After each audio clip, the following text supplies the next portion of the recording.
Hello, I'm Keith Massey. In this video, I'll be presenting a theory I've developed about the Tartaria tablets.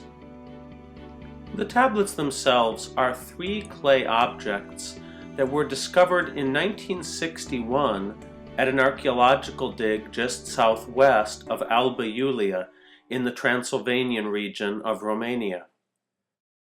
Although there is some controversy about the carbon dating of the area in which they were found, some archaeologists believe the tablets may date to as early as 5000 BC, making them among the oldest examples of writing ever discovered.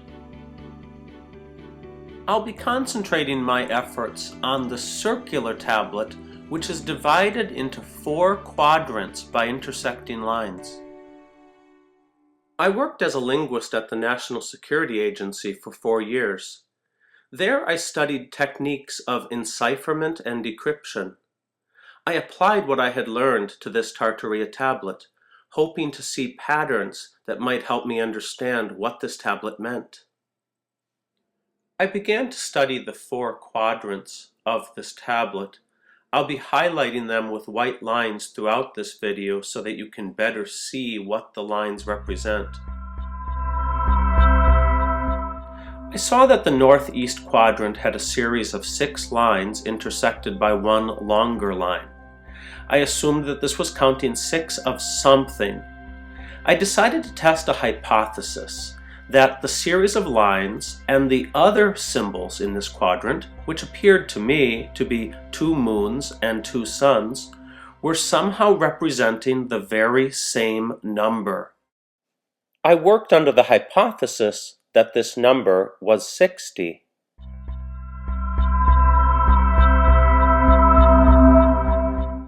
It's not clear why the line on the far right is smaller than the other 5 lines. But since it is an intentional mark, I will proceed with my interpretation that this constitutes 6 lines.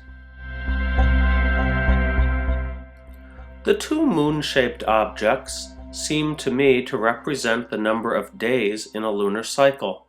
A lunar cycle is 29.5 days, but I decided to guess that this may have been rounded down to 29.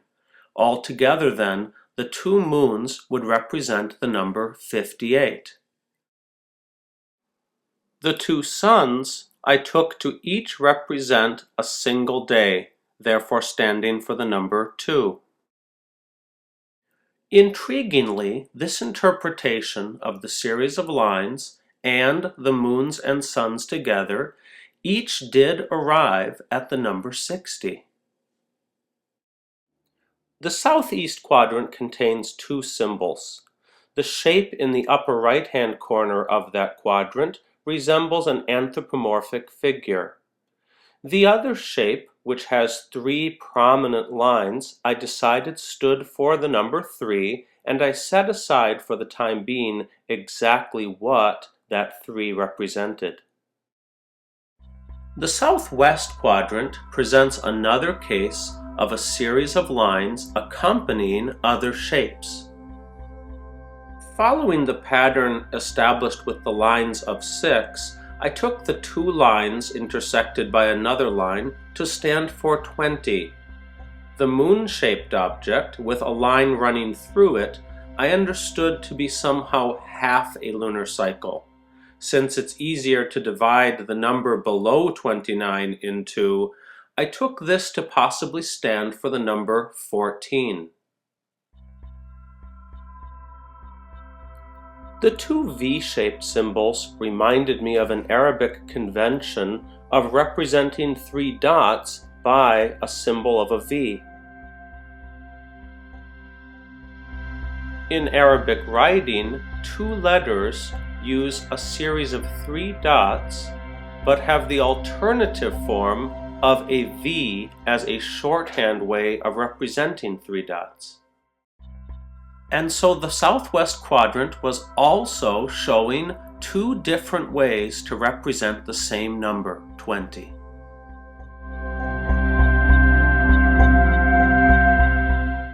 The northwest quadrant was yet another example of an astronomical shape, a moon in this case, and a series of lines.